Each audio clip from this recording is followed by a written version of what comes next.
On August 16th, the wire went back to Achar near Saura to find out what local people have to say. This time, we came across a protest that seemed almost as large as the last one. Thousands of men, women and children had gathered to protest the centre's move.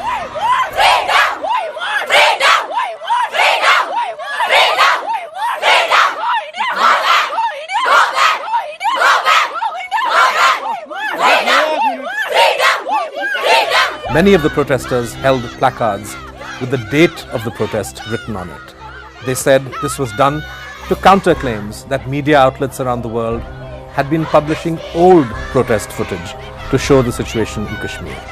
Placards against mainstream Indian TV channels were also raised, accusing them of not portraying the real situation in Kashmir.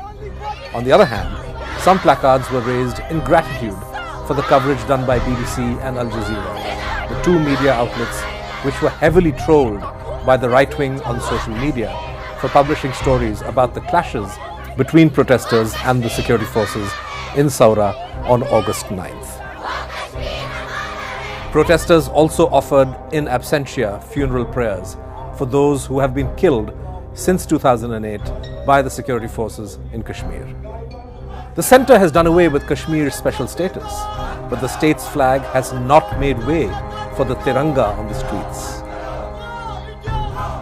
Protesters held aloft flags of so-called Azad Jammu Kashmir on the Pakistani side of the line of control, and not even the red flag of Jammu and Kashmir. In the air, a drone flew, which locals say belonged to the security forces and was monitoring the crowd.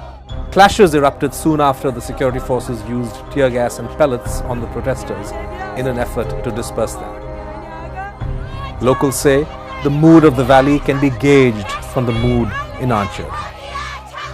But only when all restrictions are lifted will the actual picture become clear.